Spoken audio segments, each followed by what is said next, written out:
नमस्कार दोस्तों, आप सभी का स्वागत है कॉन्सेप्ट एकेडमी के यूट्यूब चैनल पर। और हम डिस्कस कर रहे थे आपका यूपीएससी का सिविल सर्विसेज एग्ज़ाम। तो अभी स्टार्ट करेंगे आपका प्रीवियस ईयर पेपर को।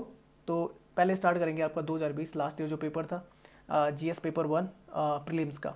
तो स्टार्ट करते हैं। पहला क्वेश्चन क्या है देखते हैं। पहला क्वेश्चन लिखा, कंसिडर द फॉलोइंग स्टेटमेंट। लिखा हुआ Aadhaar meta data can not be stored for more than 3 months. ये जो है ये सुप्रीम कोर्ट ने जब अपना वर्डिक्ट सुनाया था, आई थिंक 2018-19 के आसपास, तो ये 3 मंथ नहीं था, ये आपका 6 मंथ था। तो ये हो जाता है आपका गलत। तो पहला आपका हट जाता है, तो फर्स्ट एंड फोर्थ तो हो नहीं सकता। अब या तो 2 एंड 4 होगा या फिर 3 होगा। तो पहले सेकंड को पढ़ लेते हैं। State can not enter into any contract with private corporation of sharing the Aadhaar. बिल्कुल सही है कि स्टेट जो भी आपकी इन्फॉर्मेशन गैदर करेगा आधार से, वो प्राइवेट कॉर्पोरेशन के साथ वो शेयर नहीं करेगा। तो ये तो हो जाता है आपका सही। तो सेकंड आपका सही है, तो सेकंड एंड 4 ऑटोमेटिकली सही हो जाता है। थर्ड आपका गलत हो जाता है। अगले का Aadhaar is mandatory for the obtaining the insurance product, गलत है। इडलाई ने ये आपका इंश्योर किया है after the judgement of the Supreme Court कि आपका जो आधार डाटा होगा वो इंश्योरेंस प्रोडक्ट में इस्तेमाल नहीं किया जाएगा। इडलाई जो आपका insurance regulatory development of authority of India, ये इंश्योर करती है इंश्योरेंस रिलेटेड जितने भी आपके क्या होते हैं गाइडलाइंस को। चौथा आता है Aadhaar is mandatory for the getting the benefit funded out of the consolidated fund of India. बिल्कुल सही है। जैसा आपका मनरेगा का पैसा हो गया या कंसोलिडेटेड फंड ऑफ इंडिया से जितना भी पैसा आता है, I think consolidated fund of India article 266 में आता है। तो इससे पैसा जो आपका डीपीटी होता है, डायरेक्ट बेनिफिट ट्रांसफर जिससे होता है, अकाउंट में आता है पैसा, तो उसके लिए आपके आधार इन्फॉर्मेशन जरूरी होती है। तो आंसर बन जाएगा आपका कौन सा, सेकंड एंड 4। पढ़ लेते लिखा हुआ है, recently the Supreme Court has said that the Aadhaar authentication data can be retain beyond the 6 month. आप 6 मंथ से ज़्यादा नहीं रख सकते अपने पास।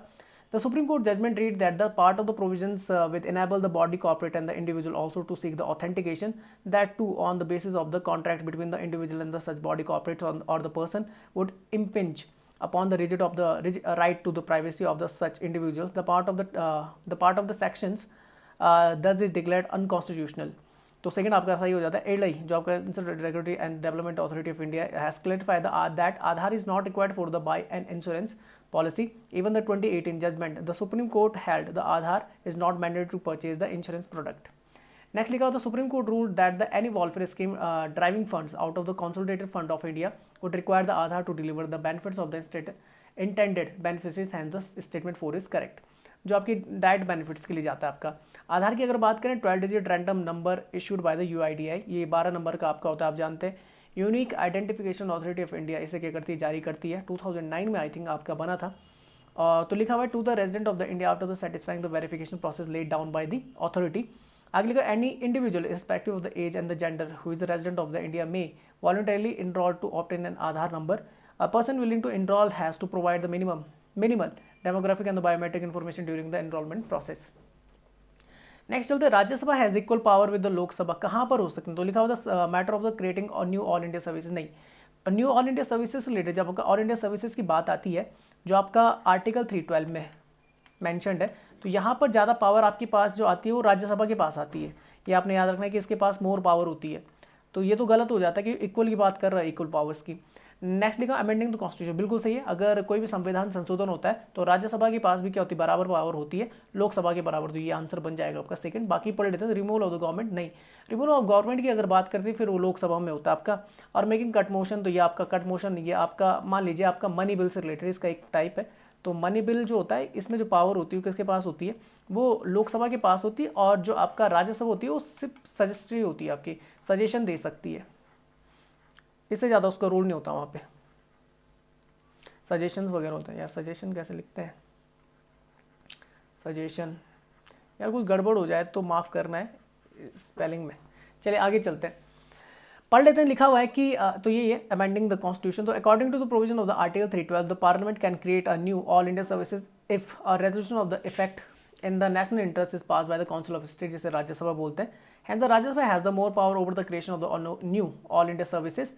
First is not the correct answer, तो वो गलत हो जाता है आपका, वहाँ पे ज़्यादा होती है पावर।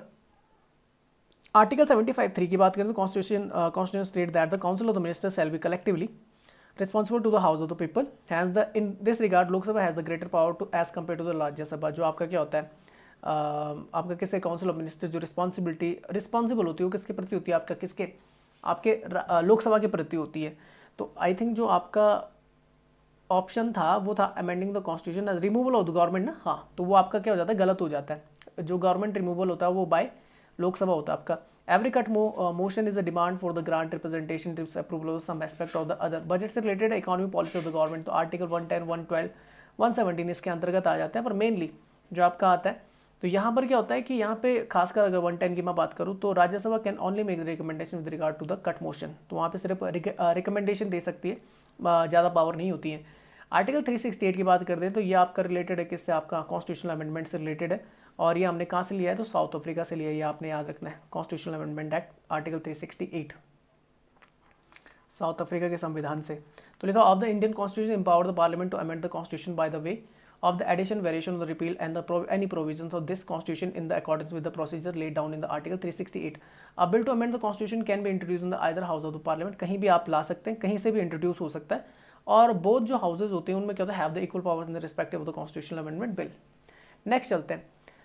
नेक्स्ट आता है with reference to the funds under the member of the parliament. जो आपका क्या होता है, member of the parliament MP, LADS बोलते हैं आपका LADS जिसे बोलते हैं local area development scheme. Which of the following statement are correct. पहले लिखा हुआ है MP LADS fund must be use to create the durable assets like the physical infrastructure for the health and education ETC। तो ये बिल्कुल सही है कि खर्चा कहाँ पे कर सकते हैं आप, हेल्थ में कर सकते हैं, एजुकेशन में कर सकते हैं।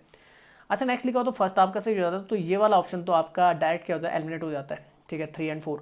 नेक्स्ट लिखो specified portion of each MP fund must benefit SC ST। दोनों के लिए बिल्कुल सही है। किसी भी पॉपुलेशन कहीं का भी MP हो उसमें अगर आपकी शेड्यूल कास्ट पॉपुलेशन या शेड्यूल ट्राइब्स पॉपुलेशन आती है तो वो क्या होती है, आपकी बेनिफिटेड होती है। तो आपका सेकंड पे सही हो जाता है। तो आपका फर्स्ट सेकंड दोनों सही बन जाएगा। ठीक है, वो तीनों में ही है। नेक्स्ट आता है तो अब देखो तीसरा जो होगा वो एलिमिनेट कर देगा किसको। अगर तीसरा सही होता है तो फर्स्ट एंड फोर्थ गलत हो जाएंगे और तीसरा आपका सही हो जाएगा। और अगर ये गलत निकला तो आपका चौथा सही हो जाएगा। तो लिखा MP LADS funds are sanction on yearly basis. बिल्कुल सही है कि आपका प्रत्येक साल आपका क्या होता है, ये सैंक्शन होता है आपका fund. And the unused fund can not be carried forward to the next year. और जो आपका अगर मान लीजिए आप अनयूज जो आपका फंड होता है, जैसे अभी जो होता है हर साल वो 5 करोड़ होता है, एक सांसद निधि में जो पैसा आता है 5 करोड़ रुपए के आसपास आता है। तो इसमें से अगर कोई अनयूज हो जाता, मान लीजिए 50 लाख खर्चा नहीं हो तो वो वापस चले जाएगा। इस तरीके से यहाँ स्टेटमेंट में लिखा हुआ है। तो नहीं, ऐसा नहीं होता है। ये नॉन लैप्सेबल होता है। मतलब ये क्या होता है कि आपका क्या होता है, एड ऑन हो जाएगा सेकंड ईयर में, सेकंड एनुअल ईयर में आपका एड ऑन हो जाएगा। मान लीजिए 5 लाख में से आपने 5 करोड़ में से आपने 4 करोड़ खर्चा किया और 1 करोड़ बच गया, तो वो नेक्स्ट जो आपका बजट आएगा उसमें क्या ऐड ऑन हो जाएगा, 6 करोड़ आपकी टोटल रकम बन जाएगी। तो ये गलत है। तो आंसर देखो, अब ये तीसरा तो बन नहीं सकता, फर्स्ट एंड सेकंड नहीं हो सकता, फर्स्ट एंड सेकंड भी हो सकता है, अभी भी फर्स्ट एंड सेकंड भी हो सकता है। तो चलो आगे चलते हैं। नेक्स्ट चलते हैं district authority must inspect at least 10% of all the workers under the implementation every year. बिल्कुल सही है कि डिस्ट्रिक्ट अथॉरिटी को ये आपका क्या है, बोल सकते हैं ऑथराइज्ड है कि वो 10% तक आपका क्या कर सकते हैं, इंप्लीमेंट कर सकती है हर साल, जो आपका क्या होता है MP लार्ड्स के अंतर्गत आता है। तो ये आपका सही हो जाता है। आंसर बन जाएगा 1 to 4। पढ़ लेते हैं। लिखा हुआ है MP lads fund must be use to create the durable assets like the physical infrastructure for the health education. MP are to be recommended every year works costing at least 15% of the MP lard entitlement of the year for the areas inhabited by the SC population and the 7.5% of the areas inhabited by the ST population। तो याद रखना 15% के आसपास कहाँ पे खर्चा करना पड़ेगा, SC population में करना पड़ेगा अगर वहाँ पे आती है, और 7.5% के आसपास आपको ST population में आपका क्या करना पड़ेगा, खर्चा करना पड़ेगा। Fund release to the district authority by the government of India are non lapsable. याद रखना नॉन लैप्सेबल होता है, एड ऑन हो जाता है सेकेंड ईयर में। Fund left in the district can be carried forward for the utilising in the subsequent year. The district authority would be responsible for the overall coordination and the supervision of the work under the scheme at the district level and inspect at least the 10% of the works। बिल्कुल सही है आपका, ठीक है ना। तो पढ़ लेते हैं, देखो क्या है भाई। तो member of the parliament local area development MP Lord जो स्कीम थी आपकी, ये इंट्रोड्यूस हो गई थी दिसंबर 1993 में।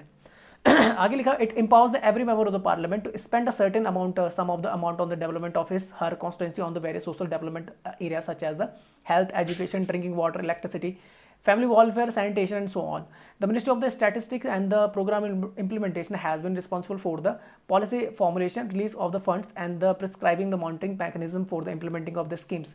अच्छा मुझे एक चीज़, चलिए इसको कमेंट बॉक्स में लिख के देना कि स्टैटिस्टिक्स एंड प्रोग्राम इंप्लीमेंट मॉस्पी के आपके मिनिस्टर कौन है। तो ये कमेंट बॉक्स में आपने लिखना है या मैं ही लिख दूंगा। चलो आगे लिखा हुआ है कि the MP Lord's is a plan scheme fully funded by the government of India. बिल्कुल याद रखना कि सेंट्रल गवर्नमेंट के थ्रू आपकी क्या होती है, इनिशिएटेड होती है। और इसमें जो आपका पर MP लिखा होता है annual MP lads fund entitlement पर MP कॉन्स्टिट्यूएंसी इज 5 करोड़। ये आपने याद रखना, ये रिसेंट में अभी आपका। नेक्स्ट चलते हैं। Which one of the following categories of the fundamental rights incorporates protection of against the untouchability from the discrimination. तो अनटचेबिलिटी से रिलेटेड आपका आर्टिकल 17 है, और आर्टिकल 17 अगर बात की जाए तो आर्टिकल 17 पार्ट बनता है आर्टिकल 14 टू 18 का, और आर्टिकल 14 टू 18 आपका इक्वालिटी चलता है। तो आंसर क्या बन जाएगा आपका, राइट टू इक्वालिटी। अगर उसके बात करेंगे तो मैंने ऐसे याद कर रखा है EFERER,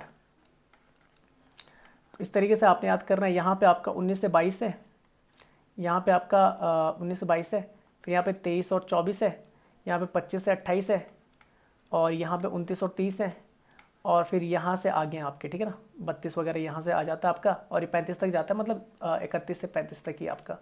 तो इक्वालिटी आ जाता है, फिर आपका फ्रीडम आ जाता है, फिर एक्सप्लॉयटेशन आ जाता है, एक्सप्लॉयटेशन, अगेंस्ट एक्सप्लॉयटेशन आ जाता है, फिर आपका आई थिंक रिलीजन आता है, रिलीजन से रिलेटेड है, फिर आपका एजुकेशन से रिलेटेड आ जाता है, एजुकेशन, वो भी किसके, SC और ST के, और फिर आ जाती हैं रिट्स वगैरह आ जाती हैं आपकी। मैं ऐसे याद कर लेता हूँ रिट्स, ठीक है ना। तो FRER मैंने इस तरीके से याद किया हुआ है। तो आंसर सीधे तौर पे बन जाएगा right to equality. Right to exploitation अभी मैंने बताया था 23 और 24 में आपका, फ्रीडम में मैंने बताया था 19 टू 22 है, और कॉन्स्टिट्यूशनल रेमेडीज जो आपके आर्टिकल 32 है वो पार्ट है किसका आपका, इसका लास्ट वाले का 31 टू 35 तक आपका जाता है।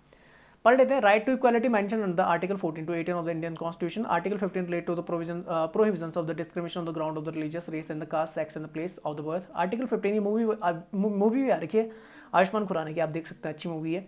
Article 16 guaranteed the equality of the opportunity in the matter of the public employment. इसमें क्या आपका इक्वालिटी ऑफ द अपॉर्चुनिटी है 16 में। 17 में आपका अनटचेबिलिटी एबोलिशन से रिलेटेड है, और आपका 18 आपका एबोल्यूशन ऑफ द टाइटल से रिलेटेड है।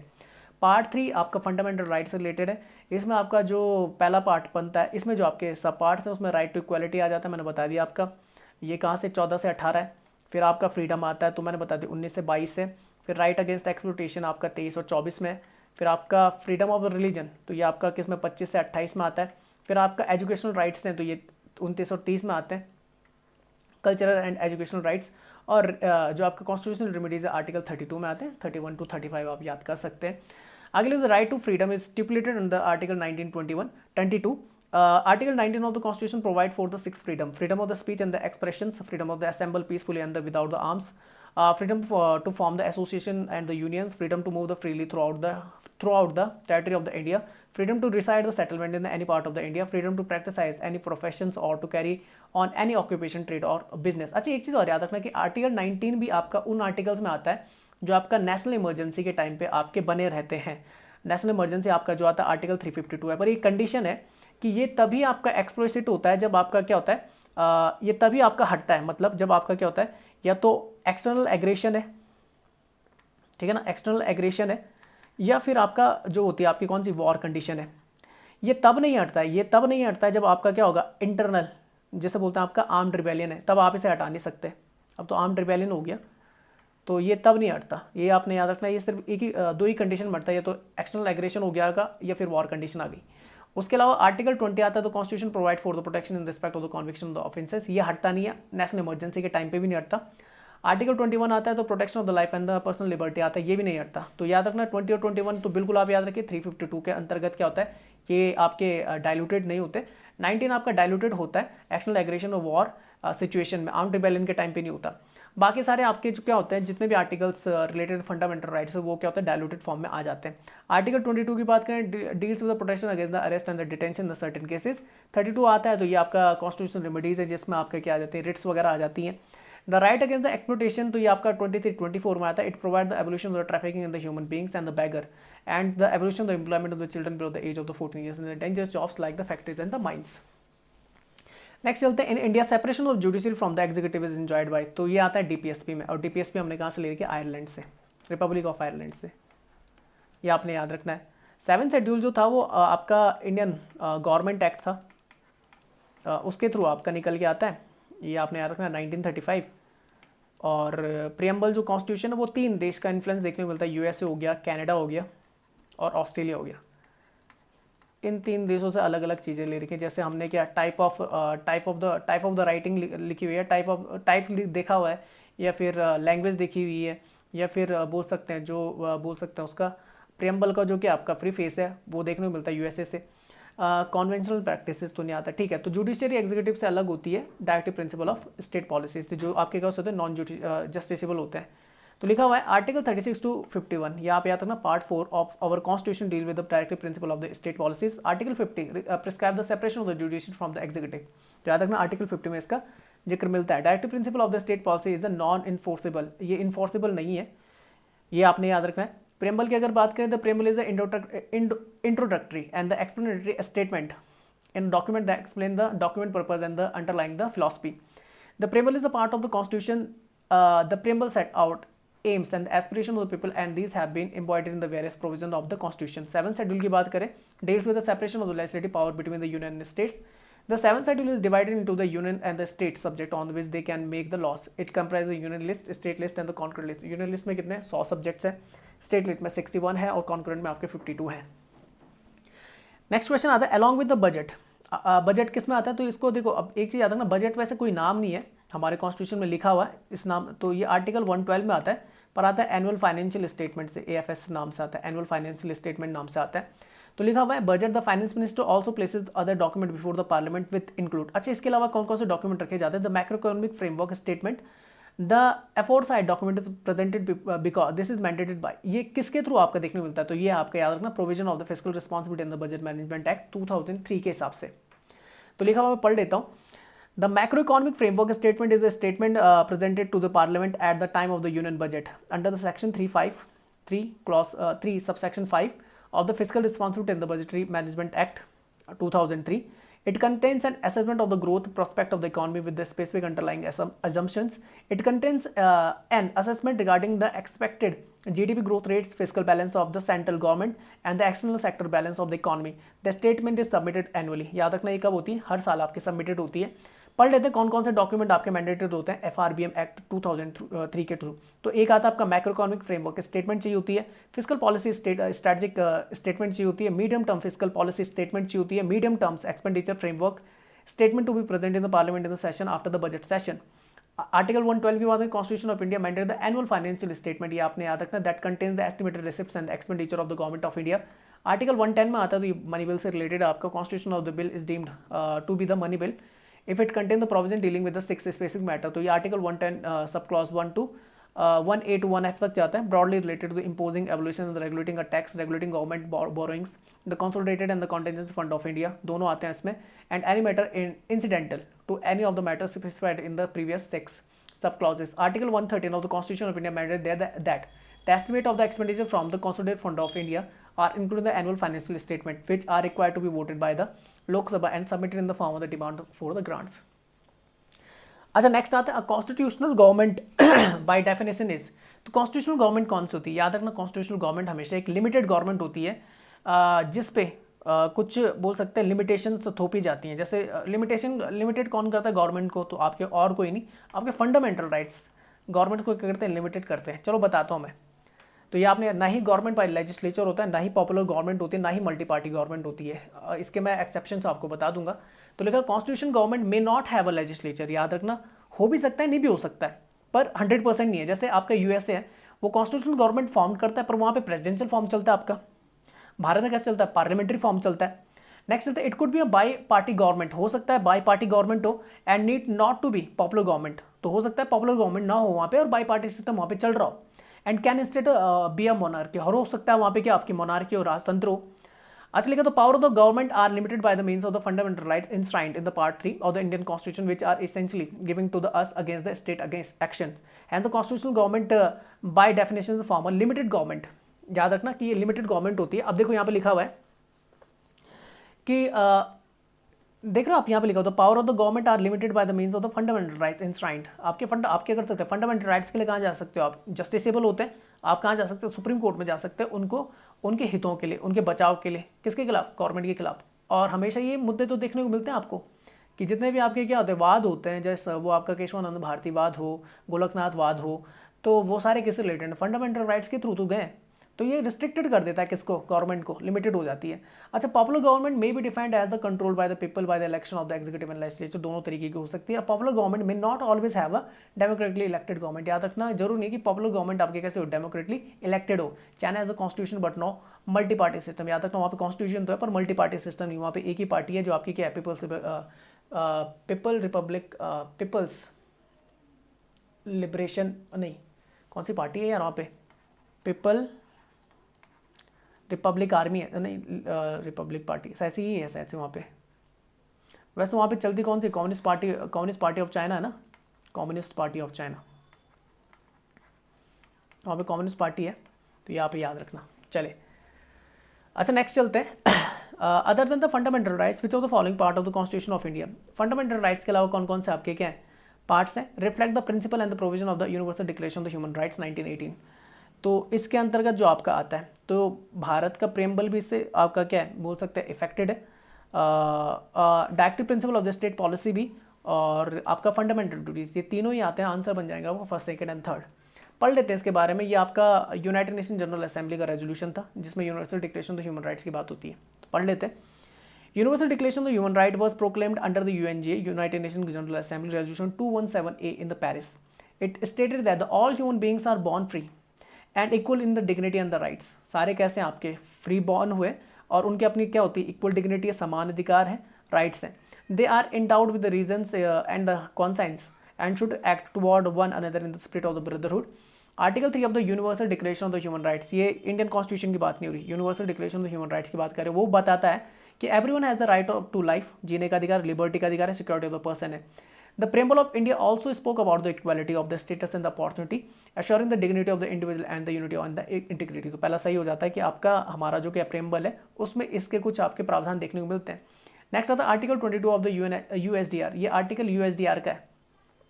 Asserts that the economic, social and the cultural rights are the indispensable for the human dignity and development of the human personality. Similar concepts are also present in the DPSP of the Indian Constitution. Article 29 Universal Declaration of the Human Rights mention duties, उसमें आपका duties भी mention होती हैं. A similar concept that was inserted in the Indian Constitution by the 42nd Constitutional Amendment Act 1976 under the Part 4A of the constitution, article 51A में आपका देखने को मिलता है, क्योंकि आपकी जो क्या थी जो फंडामेंटल ड्यूटीज वो बाद में जोड़ी गई थी 1976 में। नेक्स्ट आता है नेक्स्ट क्वेश्चन आपका, in India legal service authority provide the free legal service to which of the following types of the citizen. तो ये आपका पहला कि person with the annual income less than, जिनकी 1 लाख से कम है एनुअल इनकम, उनके लिए आपका लीगल सर्विस अथॉरिटी क्या करती है काम करती है, फ्री एड ऑन कुछ आपकी लीगल सर्विसेज प्रोवाइड करती है। दूसरा आता है transgender with the annual income of less than 2 lakh, ये भी आपका मेंशनड है। Member of the other backward classes with the annual income of less than 3 lakh, ये मेंशन नहीं है, ओबीसी का कुछ वहाँ पे नहीं है, वो सीधे आपका क्लासिफाइड हो जाएगा किसमें आपका ये 1 लाख वाले टर्म में। ऑल सीनियर सिटीजन्स, तो ये नहीं है, ऑल लिखा हुआ है ना, तो सभी के लिए नहीं है, ये आपने याद रखना है। तो आंसर जो बन जाएगा कि कौन सा आपका सही है ना, करेक्ट है, तो ये हो जाएगा आपका फर्स्ट एंड सेकंड। पढ़ लेते हैं, लिखा हुआ है the legal service authority act 1987, ये आप लिख लेना, stated that those person who have an annual income of less than the amount of the prescribed by the respective state government, और if the case is before any court other than the Supreme Court and less than the 5 lakh, if the case is before the Supreme Court, are eligible for the free legal aid for the most of the state NALSA, जो आपका national legal service authority आती है, cover the person who annual income is does not exceed the 1 lakh, तो उनके लिए हो जाता है जिनकी इनकम 1 लाख से ज़्यादा नहीं है सालाना। For Delhi there is a mention of the income ceilings for the transgender in the NALSA portal which is 2 lakh hands, तो आपका किन के लिए, आपका ट्रांसजेंडर्स के लिए 2 लाख की लिमिट है। There is no such provision for the free legal aid specially in the OBC, OBC के लिए नहीं है, और ना ही आपका किसके लिए, सीनियर सिटीजन के लिए है। अच्छा, लिखा हुआ the section of the society as enlisted under the section 12 of the legal service authority act are entitled to the free legal services. They are a member of the scheduled caste or the scheduled tribes, a victim of the trafficking in the human beings or the beggar, as referred to the Article 23 of the Constitution, a woman or a child, a mentally ill or otherwise disabled person, a person under the circumstances of the undeserved want, such as being a victim of a mass disaster, ethnic violence, caste atrocity, flood, drought, earthquake, and the industrial disaster. इनके लिए आगे लिखा and industrial workers or the in custody, including the custody in the protective homes within the meaning of the clause G of the section 2 of the Immoral Trafficking Prevention Act 1956, 104 to 104 of the 1956, in a juvenile home within the meaning of the clause J of the section 2 of the Juvenile Justice Act 1986, इसमें कुछ आपके changes भी हुए हैं I think 2020 में juvenile justice act में।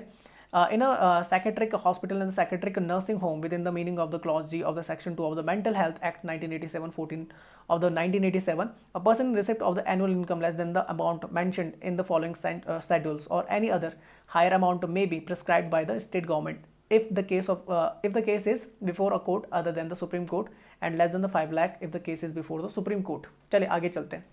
Next आता है कंसिडर द फॉलोइंग पेज, और आपको मैच करना है कि सही कौन सा है। तो अल्मा आटा डिक्लेरेशन था, तो health care of the people, ये सही है आपका। Hague convention biological and chemical weapons के लिए नहीं है, ये आपका चाइल्ड राइट्स के लिए आता है, तो ये आपका गलत हो जाता है। सेकंड वाला, तो सेकंड वाला गलत है, तो ये नहीं हो सकता, ये नहीं हो सकता। अच्छा, तालोनोवा डायलॉग आता है ग्लोबल क्लाइमेट चेंज के लिए आता है, ये सही है आपका, तो तीसरा सही हो जाता है। तो फिर अब चौथा अकेला नहीं हो सकता, तो आंसर बन जाएगा first and third. Under to collision, तो ये गलत ही होगा आपका फिर।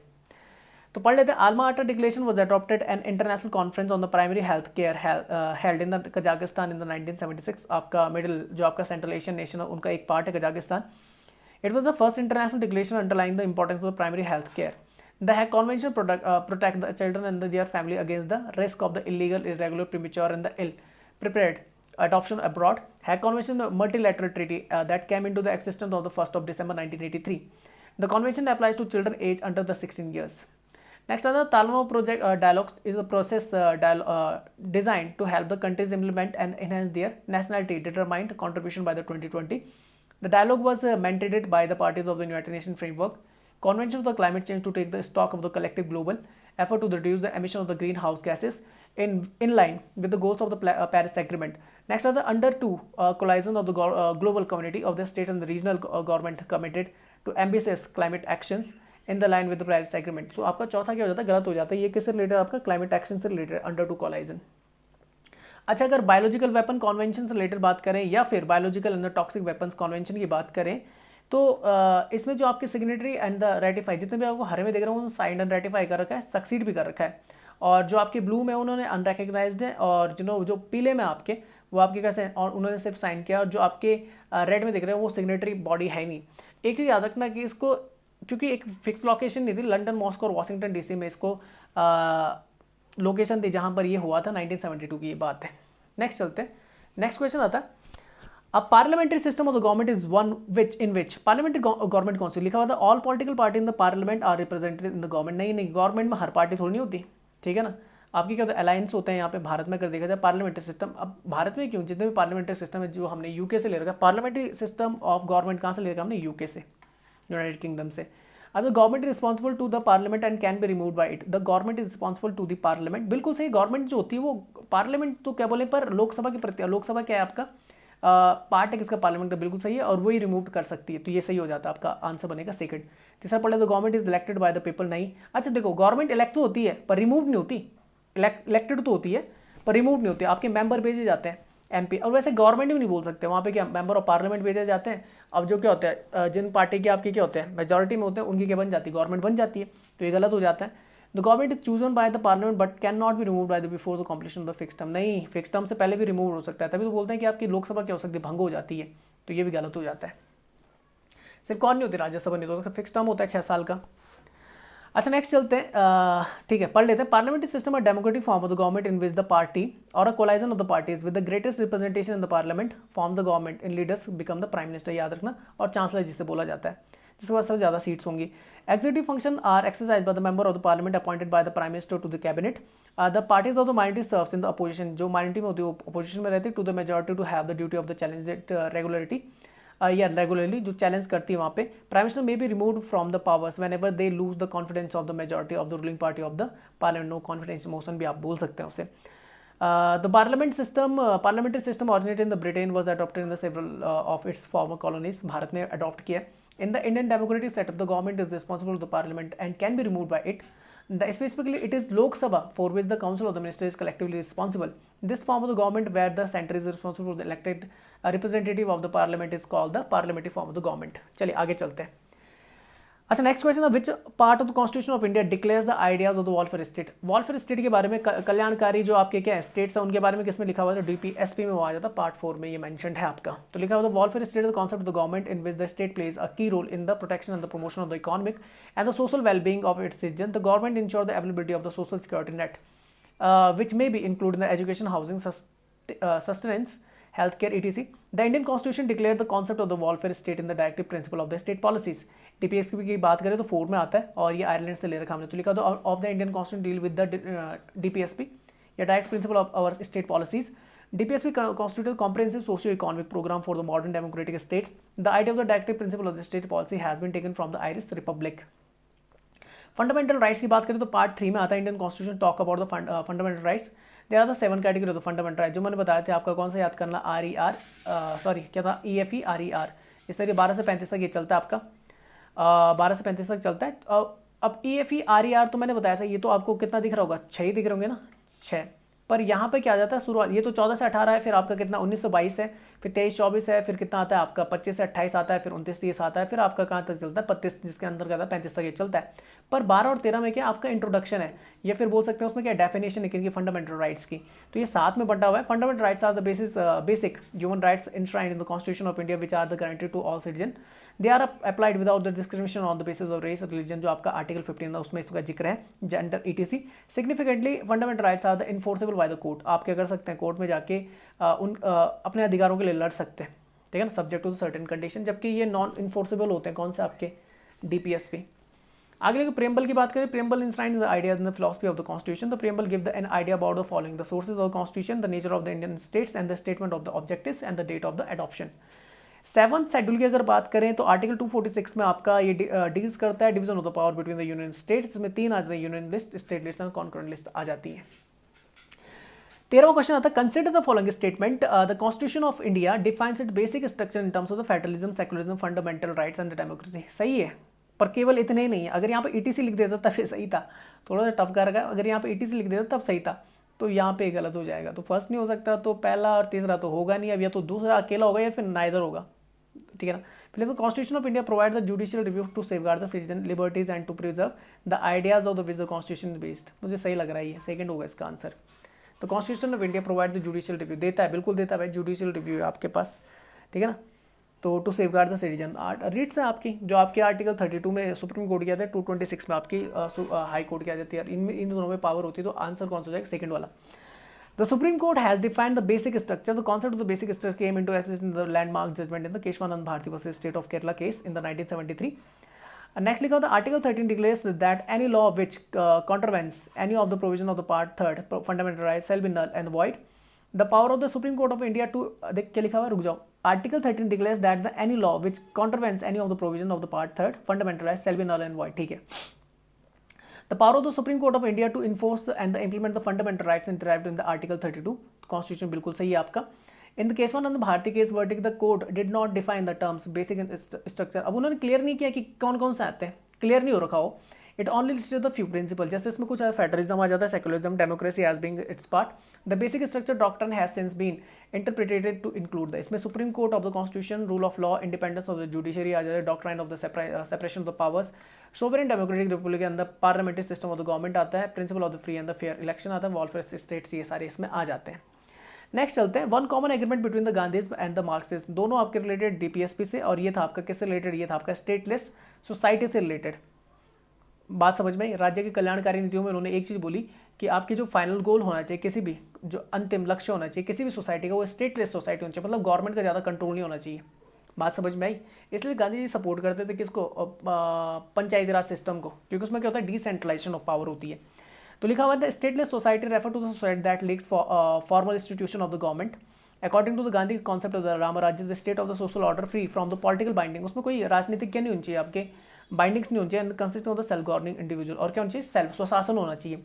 Marks also spoke the stateless communist society, Karl Marx has predicted that the proletariats will take control of the states and the production, destroy all the class differences and the class antagonism, and finally resulting in the weathering away of the states। पर ये possible ही नहीं है कि आपका कोई ना कोई तो होना चाहिए ना, जो कि अगर आपका गाइडेंस दे। दस the end result will be the stateless society. Class struggle की बात करें, ये आपका क्या अमीरी गरीबी की बात कर रहा है। As a political tension the economic antagonism that exist in society consequent to the socio-economic competition among the social classes or between the rich and the poor। economic determination की बात कर लेते हैं तो theoretical concept primarily associated with Karl Marx। in this connection Marx uses the metaphor of the base superstructure according to which in the every society politics, religion and the spiritual life are determined by the mode of the production of the material life। चलो आगे चलते हैं। अच्छा, next question लिखा, in the context of the India which of the following is the characteristics appropriate for the bureaucracy. Bureaucracy का कौन सा सी है तो मैं बता देता हूँ, देख लिखा an agency for the widening the scope of the parliamentary democracy. नहीं, गलत है। ब्यूरोक्रेसी क्या होती है आपकी, राज, ये क्या बोलते हैं आपका, ब्यूरोक्रेसी मतलब होता है नौकरशाही। क्या होता है? नौकरशाही। ये थोड़ा दिमाग में रखना है, नौकरशाही इसे बोला जाता है। सरकारें आएंगी जाएंगी, पर जो ब्यूरोक्रेट्स तो रहते हैं आपके जब तक रिटायर नहीं हो जाते। अच्छा, an agency of the straightening the structure of the federalism नहीं, an agency of the fostering the political stability and the economic growth. Economic growth तो चलो लगता है सही, पर पॉलिटिकल स्टेबिलिटी के लिए ये काम नहीं करते आपके। An agency for the implementation of the policy, public policy, बिल्कुल सही है, पब्लिक पॉलिसी के लिए काम करते, तो आंसर बन जाएगा आपका चौथा। पढ़ लेते हैं। Bureaucracy is the permanent executive. It may happen that the political party is defeated in the election and the new government want to opt for the new policy in the place of the policies in the previous government. तो बिल्कुल सही है कि आपकी क्या होती है, सरकार नई बन जाती है तो क्या करती है, पॉलिसीज को चेंज कर देती है। In such situation it is the responsibility of the administrative machinery bureaucracy to the faithfully and the efficiently participate in the drafting the policy and in its implementation. तो किसका काम है? ब्यूरोक्रेट्स का काम है, ये ब्यूरोक्रेसी का काम है। The United kingdom is not a federal country. आप जानते हैं फेडरल नहीं है, पर वो क्या आपका ब्यूरोक्रेटिक है। Political stability depends on the strength of parliament of the legislature in the particular states. ठीक है, आप जानते हैं पॉलिटिकल स्टेबिलिटी किस पे डिपेंड करता है, पार्लियामेंट में आपके पास कितनी स्ट्रेंथ है, खासकर लोकसभा में। Next question of the preamble of the constitution of India a part of the constitution तो है, नॉट अ पार्ट ऑफ, तो ये तो आपका गलत होता है। पार्ट ऑफ कॉन्स्टिट्यूशन मान लिया गया था केशवानंद भारती केस में, पार्ट है, इसमें पार्ट लिखा, इसमें पार्ट लिखा, तो पढ़ लेते हैं। A part of the constitution but has no legal effect. ठीक है, a part of the constitution has the same legal effect as the other part. नहीं, लीगल इफेक्ट नहीं पड़ते इसके, ये याद रखना। अब ये तो ये होगा, या तो चौथा होगा। देखो, a part of the constitution but has no legal effect independently for of the other part. बिल्कुल सही है कि इंडिपेंडेंटली किसी दूसरे पार्ट पे इसका लीगल इफेक्ट देखने नहीं मिलता, तो चौथे की तरफ मैं ज़्यादा जाऊँगा क्योंकि उसमें कंडीशन है। तो लिखा हुआ है in the Kesavananda Bharati case 1973 the Supreme Court set that the preamble is a part of the constitution. The preamble sets out the aim in the aspiration of the people and these have been embodied in the various provisions of the constitution. It certainly does not have the legal effect independently since it cannot be enforced in the court of law. चलो आगे चलते हैं। Next लिखा gold tranche reserve tranche refer to the, ये IMF से related होता है। IMF की करेंसी को क्या बोला जाता है? गोल्ड क्या बोलते हैं आपका, अच्छा IMF की जो करेंसी होती है ना उसे गोल्ड करेंसी बोला जाता है, या उसे बोला जाता है आपका special drawing rights, special drawing SDR। और इसमें कौन कौन से आ जाती हैं आपकी, तो एक तो आपका डॉलर आ जाता है, ऐसे लिख देता हूँ, डॉलर आ जाता है आपका जो करेंसी होती है। फिर एक आपका यूरो आ जाता है, एक आपका पाउंड स्टर्लिंग आ जाता है, एक आपका रेनमिनबी आ जाता है, रेनमिनबी जो आपकी चाइना की करेंसी है, और एक कौन सा आ जाता है आपका पाउंड डॉलर, हाँ येन आ जाता है आपका येन। ठीक है ना, जो जापान की करेंसी आपकी। और रेनमिन भी, युआन को भी बोल सकते हो, युआन भी बोल सकते हो, कोई दिक्कत नहीं। चलो आगे चलते हैं। लिखा हुआ है the IMF International Monetary Fund बोलते हैं is funded through the member and their quota contribution. The reserve tranche is basically an emergency account that IMF members can access at any time without the agreeing to the condition of the paying a service fee. बिल्कुल सही है। It is portion of the member countries quota that can be withdraw free of the charge at it is the one description. The first 25% reserve transportation charges no interest. याद रखना 25% के लिए आपको कोई भी इंटरेस्ट चार्ज नहीं करना, उसके बाद आपको पड़ेगा। तो लिखा anything beyond that could require the permission and be subject to service fee. The International Monetary Fund is an organisation 190 country working to foster the global monetary cooperation, secure financial stability, facilitate the international trade, promote the high employment and the sustainable economic growth and the reduce the poverty around the world. World bank की बात है, international financial, ये इन दोनों को क्यों बोला जाता है, IMF और वर्ल्ड बैंक को, तो ये बोला जाता है आपका ब्रेटन वुड्स ट्विंस भी बोला जाता है। 1945 में आपके बने थे, जुलाई 1944 के आसपास आपका इंट्रोड्यूस हो गया था। International financial institute that provide the loans and the grant to the government of the low and middle income countries को ये देता था वर्ल्ड बैंक। अच्छा, for the purpose of the pursuing the capital projects. The world trade organization is then intergovernmental organization that is considered regulation 1995 में बना था। गार्ड किसने जगह ली थी? General agreement of the tariff and trade, उसकी जगह। IMF की बात करें, क्रिस्टीना जॉर्जिवा इसकी हेड है, हेडक्वार्टर वॉशिंगटन DC में देखने मिलेगा। चीफ इकोनॉमिस्ट आपकी भारत से गीता गोपीनाथ, और बना था 27 दिसंबर 1945 को। अच्छा, नेक्स्ट आता है वर्ल्ड बैंक की बात करें तो वॉशिंगटन DC यूनाइटेड स्टेट में इसका हेडक्वार्टर। डेविड मालपास इसके हेड है आपके। एक चीज़ आता है ना, वर्ल्ड बैंक के जो आपके प्रेसिडेंट होंगे हमेशा एक अमेरिकन होगा, और IMF के जो हमेशा हेड होगा वो एक यूरोपियन होगा। फाउंडेड हुआ जुलाई 1944 में Bretton Woods twins, New Hampshire United States में।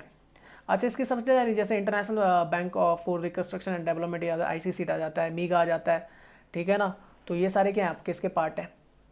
अच्छा, फाउंडर कौन थे? जॉन मैनियार्ड केन्स आते हैं और डेक्स्टर वाइट आते हैं इसके आपके फाउंडर। वर्ल्ड ट्रेड ऑर्गेनाइजेशन की बात करें तो 1 जनवरी 1995 जेनेवा स्विट्जरलैंड में इसका हेडक्वार्टर है, और इसके जो अभी डायरेक्टर जनरल नए बने इनका नाम है एनगोजी ओकोन्जो लिवेला, तो ये आपने याद रखता है।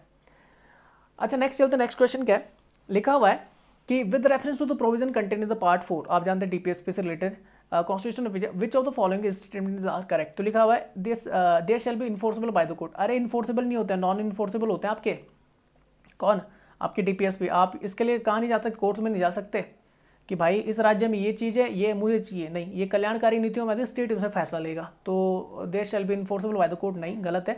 There shall not be enforceable by the any court, ये बिल्कुल सही है आपका। तो सेकंड सही बन जाता है, तो फर्स्ट नहीं होगा, तो ये नहीं हो सकता, ये नहीं हो सकता आपका, फर्स्ट नहीं हो सकता और फर्स्ट एंड थर्ड भी नहीं हो सकता। तो मैं सीधे थर्ड तो पढ़ना पड़ेगा यार, 2 and 3 भी तो लिखा हुआ है। The principle laid down in part are to be influences to making the law by the states, बिल्कुल सही है आपका, 2 and 3 आपका आंसर बन जाएगा कि यहाँ पर जो होता है इन्फ्लुएंसेबल होता है by law by the states, तो ये आपने याद रखना है। तो आंसर बन जाएगा Part 4 of the Indian Constitution deal with the directive principle of our state policies.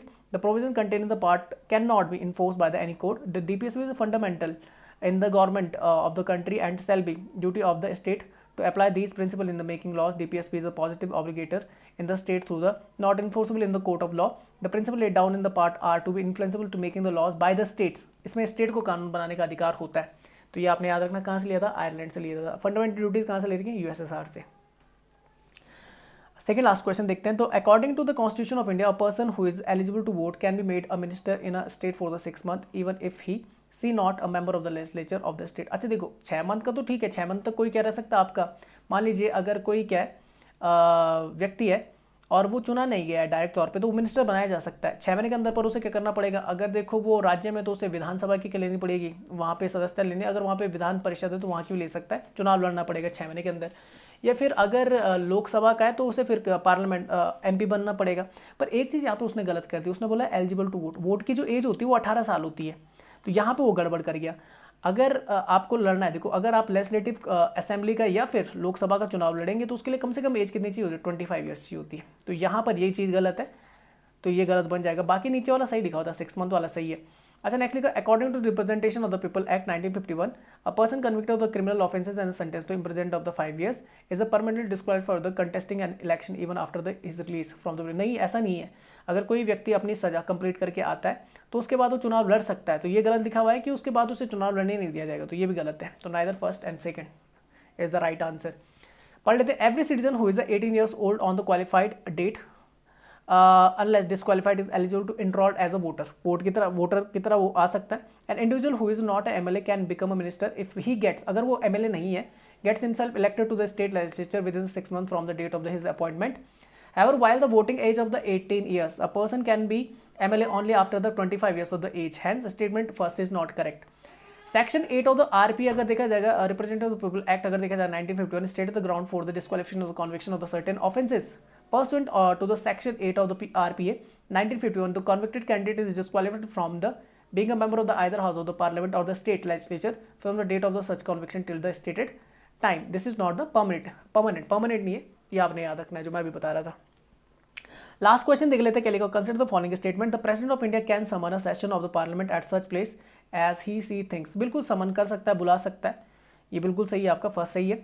The constitution of India provide for the 3 sessions of the parliament in a year but it is not mandatory to conduct all the 3 sessions। ऐसा नहीं है, 3 session तो होते हैं एक साल में, आपके 3 होते हैं। जो शुरुआत होती है आपकी किससे, बजट सेशन से, फिर आपका क्या आता है मानसून सेशन आता है जिसे समर सेशन भी बोलते हैं, और फिर आता है आपका विंटर सेशन। 3 होते हैं, पर जरूरी नहीं कि एक साल में हो, क्योंकि 6 महीने गैप दिया जा सकता है। कोरोना के टाइम पे वो हो गया था, तो but is not mandatory to call all the 3 sessions। पर ऐसा नहीं कि तीनों नहीं कराने तो पड़ते हैं भाई, कराने तो पड़ेंगे आपको। इसने नॉट लिखा हुआ तो ये गलत हो गया, तो सेकंड आपका आंसर नहीं होगा। तो ये तो एलिमेंट हो गया, ये एलिमेंट हो गया। अब थर्ड पढ़ देते हैं।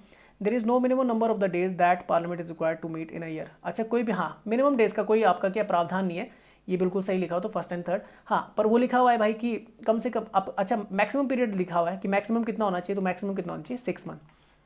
6 महीने का गैप हो सकता है 2 सेशन के बीच में, पर मिनिमम कुछ नहीं है।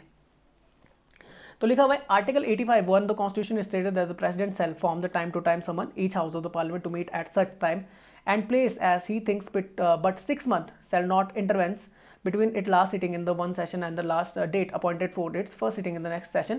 तो पहला सही हो जाता है। 2 sessions of the Lok Sabha is called at least the 2 times in a year।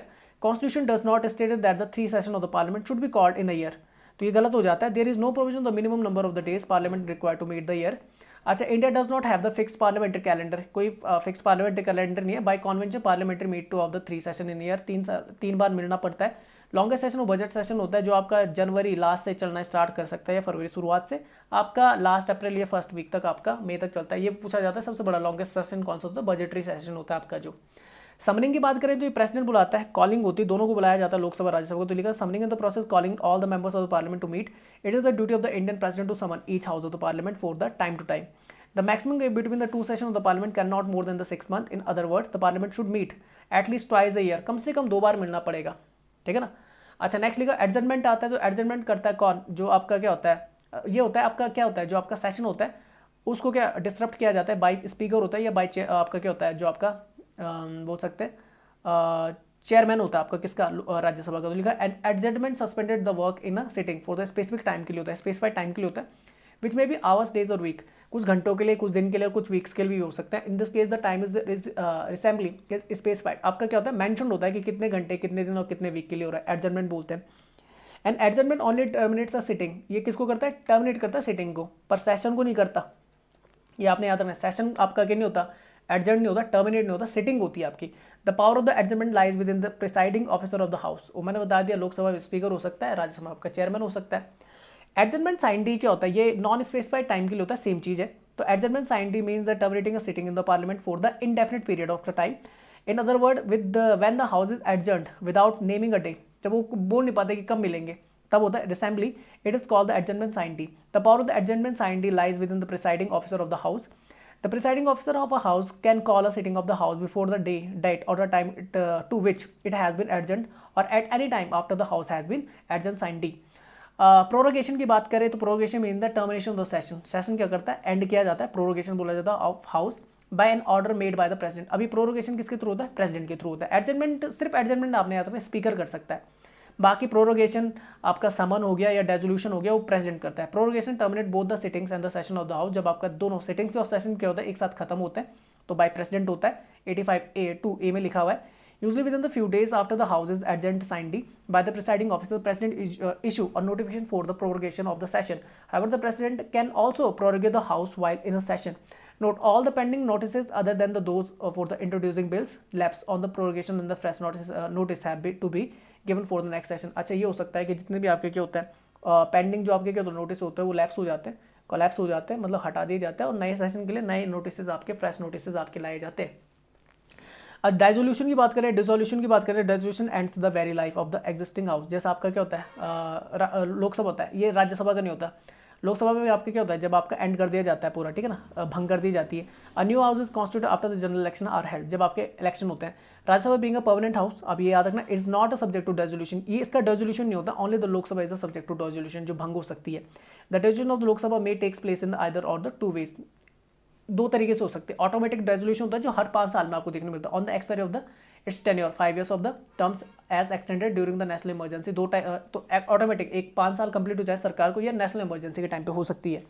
Next of the order of the president, a president authorize by the CM, जो कैबिनेट मिनिस्ट्री होती है आपकी, हैज बीन या council of minister होती है, has he can dissolve the Lok Sabha even before the end of the terms. He may also dissolve the Lok Sabha if CM loses the confidence and no party is able to form the government. Once the Lok Sabha is dissolved before the completion of its normal tenure, the dissolution is revocable. अब ये याद रखना कि order of president कब होता है कि अगर प्रेसिडेंट को लगता है कि सरकार आपकी क्या नहीं है, गवर्नमेंट जो आपकी केस में मेजोरिटी में नहीं है, या फिर सरकार खुद ही चाहती है कि वो क्या कर दे 5 साल पहले ही क्या कर दे, 5 साल से पहले ही आपके क्या कर दे हटना चाहती है तो कर सकती है, तो वो ऑर्डर ऑफ प्रेसिडेंट होता है। देखा when the Lok Sabha dissolve all the business including the bills, motion, resolutions, notice, petitions and so on pending before it's committees lapse, जितने भी आपके होते हैं चुनाव के बाद तक खत्म हो जाते हैं।